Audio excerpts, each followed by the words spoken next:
it's Bran. Today I'm going to talk about things that I discuss with my daughter in regards to having children. Now, I'm holding this jacket up like this because I'm at work on break and I'm trying to cover up the logo.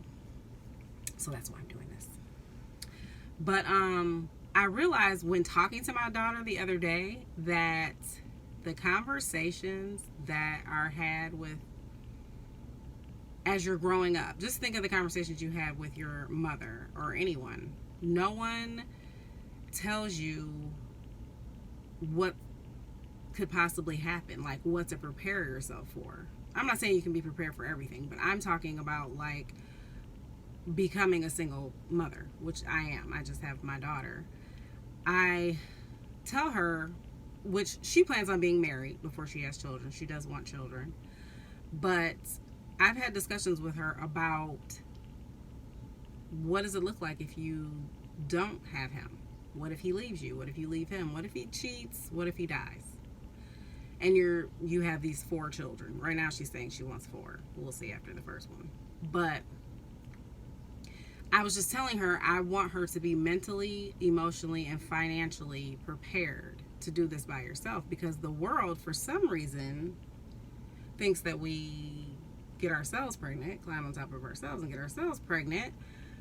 And there's just so much hatred towards, I don't even like the word baby mama, but you know what I'm saying. So, and I don't understand it, because we didn't do this alone, and yet you're punished almost by society for, if you're on food stamps, they expect you to be able to work 50 hours, take your kid to dentist appointments, doctor's appointments. Oh, don't forget, if they have a day off school, what are you going to do then? Or if they have half days, which my daughter has too many of.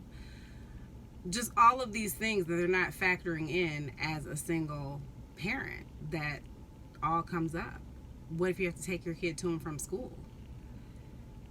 I don't know if people assume that you just have all this magical help. I don't know what it is, but I've prepared my daughter for how things can be if you end up doing this by yourself, because that's the reality of the world. You could end up doing this by yourself. And we talk about it all the time. And this is the thing too. Even if you get married, there's no guarantee. I prefer hers to be married, because there are things that you can get out of that if it ends that you can't get if you're not married. But and she plans to be married before having children. But things don't always go how we plan. So I want her to be prepared. It is hard.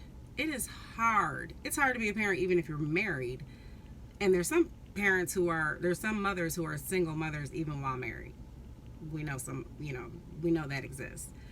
But it's really hard to be a single parent. I have one. When I see people with 4 and 5 and 6, I'm like, girl, if you break down, I understand. So I've had these conversations because I realized no one had that conversation with me. I'm pretty sure no one had the conversation with my mom. My grandmother had 8 children. 8. She was married a couple of times throughout that time, but 8 kids is a lot. Back then, I think things were a little different, though. But the same. I mean, people were still talking about you behind your back, as if you did it by yourself. My mom, she had me at 19, and then she didn't have any more children until she got married. Well, actually, she got pregnant with my sister before she got married, but they got married, like, right after she had her. So, but I just think that these conversations are important to have with our daughters, because the world is attacking women. There's a girl, Clark, who's on TikTok. I absolutely love her. She's 22, and she's just like a ray of sunshine. She's so smart.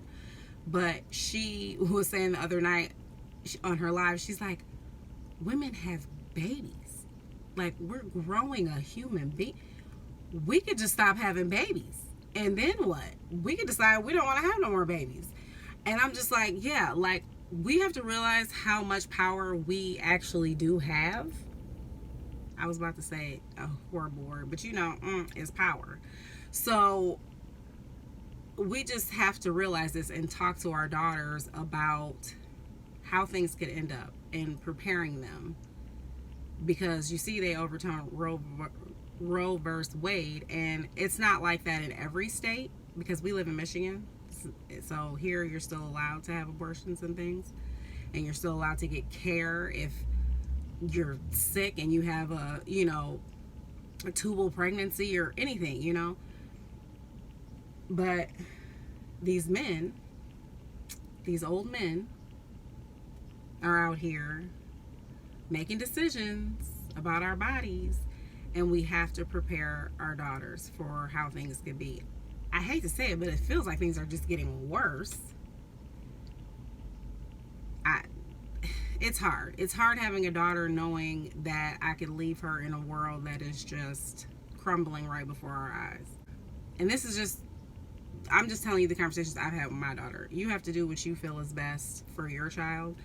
I'm just telling you lessons learned and what I'm teaching her and what I want her to go away with, so that even if I'm gone out of the picture, she'll think, you know what, my mom did say I shouldn't do this, or I should be prepared financially or emotionally or mentally, and I don't want 4 kids. I don't think I can handle that if he decides to leave. Because for some reason, a man can dip, and there's some people who will say some remarks about it, but if a woman dips, or if a woman's like, hey, you can have full custody, or I'll see them just on the weekend, she's frowned upon. And women, we love our babies. Most of us love our children, but everybody needs a damn break. Like, we need a break, okay? So I've prepared her that they expect you to be Superwoman, and you're not. They expect if you're a single mother, you have to do all of the things by yourself.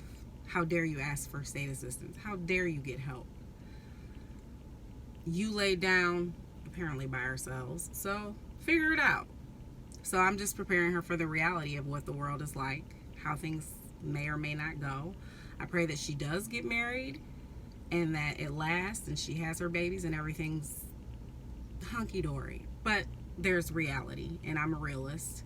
So I've given her the tools, and hopefully she listens and things work out. But have these conversations with your kids, because people are acting like having kids is just like, oh, I want to have a baby.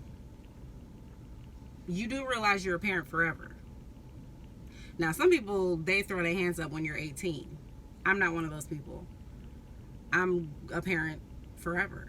So if she's 30 and needs to move back home, I'm prepared for that. I'm always going to help my daughter. So, just please have these conversations with your daughters. And I'm pointing out daughters because this conversation, I'm specifically thinking about how women are being treated and single moms. So arm your daughters with the information they need. All right, that's it for today. If you guys hit the like button. Subscribe if you want more lessons learned. And I might throw some other things in there. And see you next video.